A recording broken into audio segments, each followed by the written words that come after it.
There is a spice that is probably sitting in your kitchen cupboard right now, one that costs about $2, that can kill every mosquito on your property at the one place they are born, in a single day. Not repel them. Not keep them off your arms for one evening until the smoke drifts away.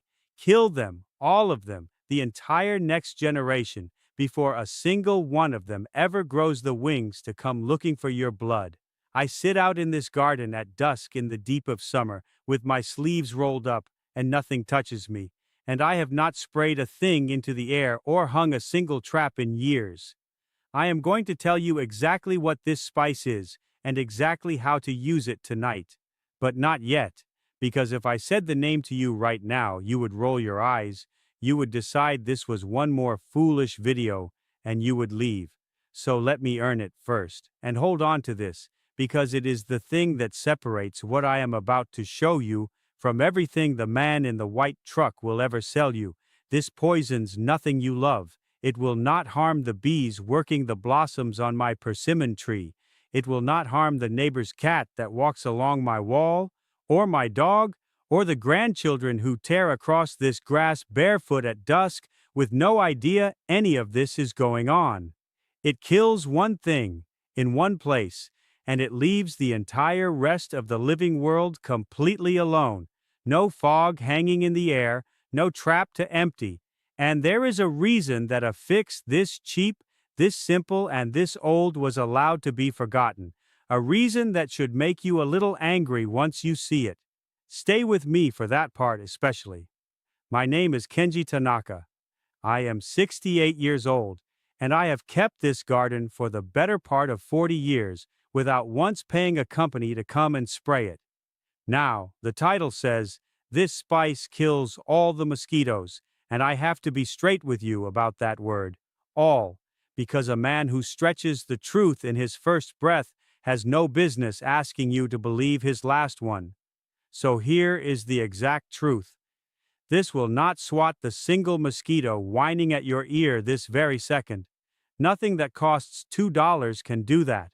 What it does is quieter and far more powerful.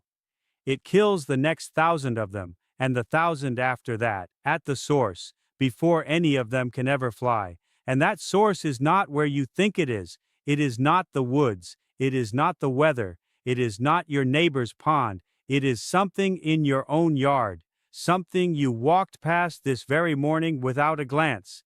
And once I show it to you, you will never be able to look at your garden the same way again. This is knowledge my own country handed to the world more than 100 years ago, and then all of us, even here in Japan, quietly set it down and forgot it. Because here is the thing that almost no one understands, and it is the single most important thing I will say to you tonight. The mosquitoes that bite you in your own garden did not come from the woods. They did not blow in on the wind from your neighbor's pond. They did not come down out of the sky from somewhere far away. Every single mosquito biting you in your backyard was born in your backyard, in water, in standing water. And here is the part that undoes people, the part they find hard to believe. It takes almost no water at all. I am not talking about a lake or a pond. I am talking about the little saucer underneath the flower pot on your step, the one that collects rain and that you never think about. I am talking about the handful of water sitting in your clogged gutter, gone still and green 4 days ago, the old bucket by the shed, the fold in a tarp, the dish under the dog's outdoor water bowl, a child's forgotten toy, a bottle cap. I am talking about an amount of water you could hold in your 2-cupped hands, and less. A single female mosquito will lay 200 or 300 eggs in a puddle the size of a coin, and in a few days those eggs become larvae, little wriggling things that live in that water and come up to its surface to breathe, and a few days after that they lift off as the adults that come looking for you. If you have let water stand somewhere on your property for more than a few days, then without ever knowing it, you have been running a mosquito nursery. You have been growing them yourself. That is the uneasy part, but it is also the good news, the best news, because a problem you are growing yourself is a problem you can end yourself. I can see my grandmother even now doing something about this that I did not understand as a boy. After every summer rain, while the ground was still dark and wet, she would take an old tin can from the step and walk slowly through the whole garden, not hurrying, her eyes down. And everywhere the rain had gathered and gone still, in a dish, in the hollow of a stone, in a bucket she had told my grandfather twice to put away, she would tip it out, turn it over, and set it right. It took her perhaps 10 minutes. She did it without a word, the way you might check that a door is locked before bed, and I thought nothing of it. I thought it was simply a thing that careful old women did. I did not understand that she was not tidying the garden, she was hunting in it. She was walking through it quietly, ending 1,000 mosquitoes that had not yet been born, 10 minutes at a time, and that is why our evenings on the veranda were calm and peaceful, while other families down the lane were slapping at their arms and their necks. She never gave it a name. She simply knew, the way her own mother had known before her, that you do not wait for the mosquito. You go to the water first. And I know this to be true not only because my grandmother knew it, but because it is one of the great lessons of history learned at a terrible price. Let me tell you a story you may not have heard. More than 100 years ago, when men were dying by the thousands trying to build the Panama Canal, dying of fevers everyone believed came from bad air, there was a hospital there meant to heal them, and that hospital was one of the deadliest places of all, and no one could understand why. The doctors were careful, the wards were clean, but to keep the ants and the crawling insects off the sick men in their beds, the legs of every hospital bed had been set standing in little cups of water. Hundreds of beds, each with 4 small dishes of still water beneath it, kept topped up day after day. They had, without the faintest idea what they were doing, built the most perfect mosquito nursery in the entire country, right there under the beds of the men they were trying to save. And when at last one doctor, a man named Gorgas, understood the truth, that the enemy was not the air, but the water, and had every scrap of standing water in that place emptied and covered, the dying simply stopped. He did not chase a single mosquito through the air. He destroyed the water they needed to exist, and the problem vanished. That is the whole secret. And it was written in the deaths of thousands of men so that you and I would not have to learn it the hard way. So stay with me, because now you understand the reframe that the war is not in the air but in the water, and now I can finally tell you about the $2 spice and exactly what it does to that water and why it changes everything. Here it is.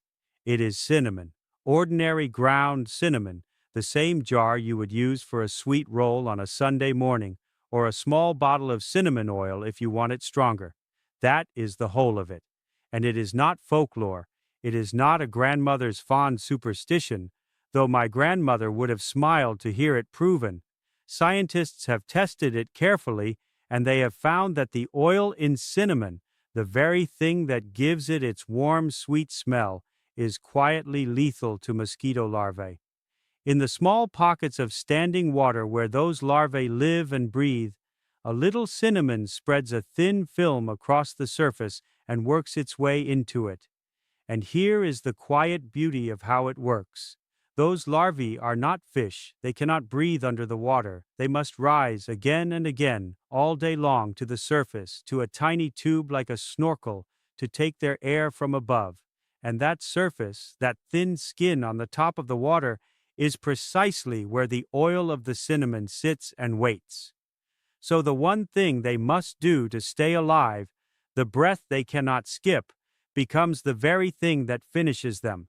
Within a day, within that 24 hours the title promised you, it kills them, not some of them. In the water you treat, it kills essentially all of them before a single one of them ever flies. You are not chasing the adult through the air, the way everyone has taught you to. You are ending the entire next generation in the bowl of water where they were born, quietly, overnight, with a spice that costs $2 and smells like a bakery. Now, I said my grandmother would have smiled, and I want to tell you why. Because there is something here that belongs to my country in a way most people have forgotten. If you have ever spent a summer in Japan, you know the sound and the smell of it, the green spiral of a mosquito coil burning slowly on the veranda in the evening, sending up its thin ribbon of smoke. We call it Katori Senko, and it was invented here more than 100 years ago by a man named Eiichiro Ueyama. And do you know what it is made of? It is made of a flower, a kind of chrysanthemum, dried and ground to a powder, that turns out to be one of the deadliest things in the world to an insect and almost nothing to us. Japan gave that flower to the world as the first natural insect killer there ever was. And there is a small detail I love, which is that the coil was first only a straight stick that burned out too quickly, and it was Ueyama's wife, whose name as it happens was Yuki, the same as my own wife's, who suggested he wind it into a spiral so it would burn all through the night, a flower that kills mosquitoes, shaped by a woman's good idea. That is the country this knowledge comes from. We have always known that the answer to the mosquito was not a poison from a factory, it was a plant. And that coil, that flower, is the second half of the whole method. So, let me be honest with you again, because this is where most videos would lie to you. Killing the larvae in the water ends the next generation, but it does nothing to the ones already flying tonight, the ones that hatched last week and are out there in the dusk right now looking for your arm. Those you handle differently and gently. You light the coil at dusk the way we always have, and its chrysanthemum smoke keeps the flyers off you while you sit outside, and where they like to rest in the heat of the day, in the cool shade under the leaves, on the underside of the foliage, along the shaded wall, on the woodpile, you can wipe or spray a little of that same cinnamon oil, and they will not settle there.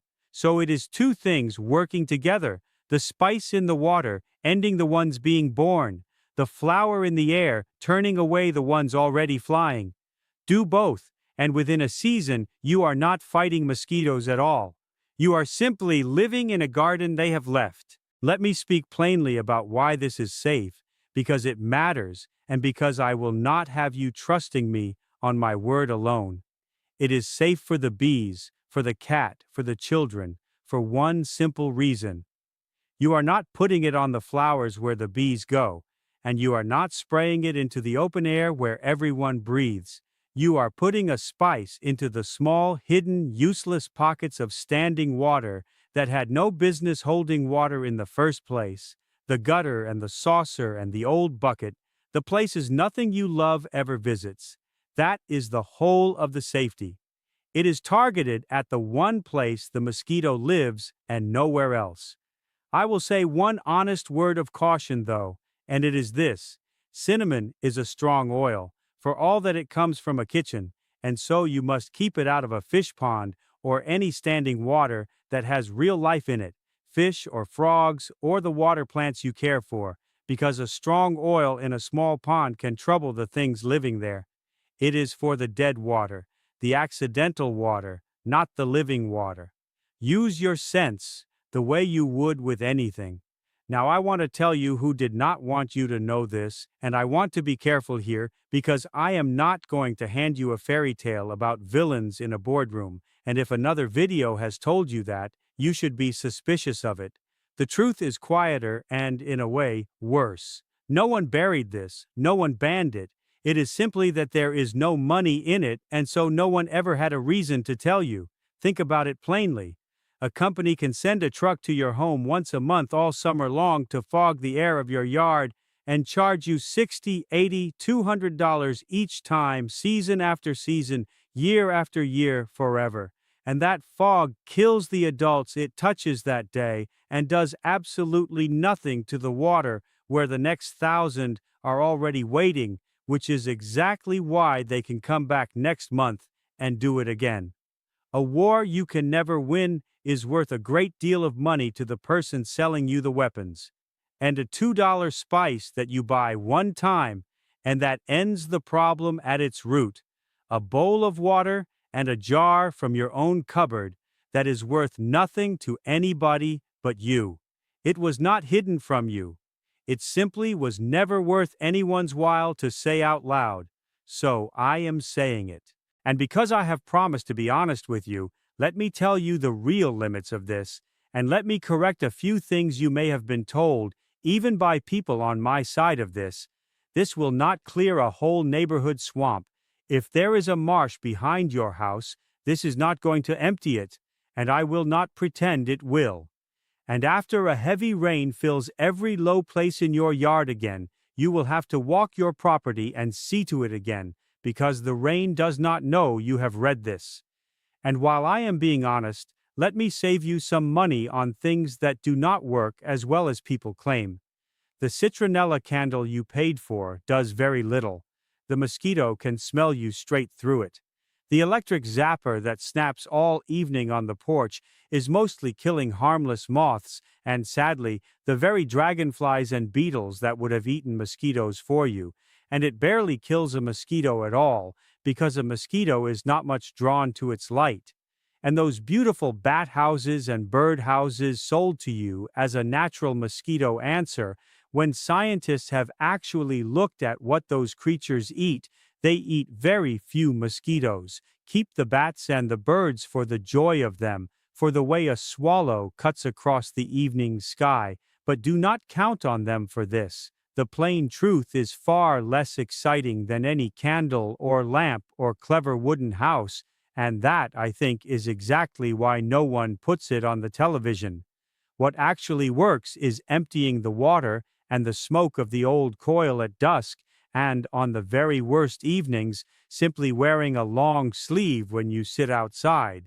It is not clever, and it is not for sale, and so it goes unsaid. But it works. Count on the water. The water is the whole game. If you have stayed with me this far, you are the kind of person this was written for. Every method I teach on this channel, and the ones I have not shown yet, I have written them all down in a book. The link is just below this video. If you want it, it is there. So here is exactly what I want you to do, and it will take you one evening and about $2. Take an empty tin can or a cup and walk slowly around your whole property and look for every place water is sitting or could sit. The saucers under the pots, the gutters, the old bucket, the tarp, the toy, the dish, the low spot by the fence, everything you can simply tip out and turn over, so it holds no water at all. That alone will change your summer.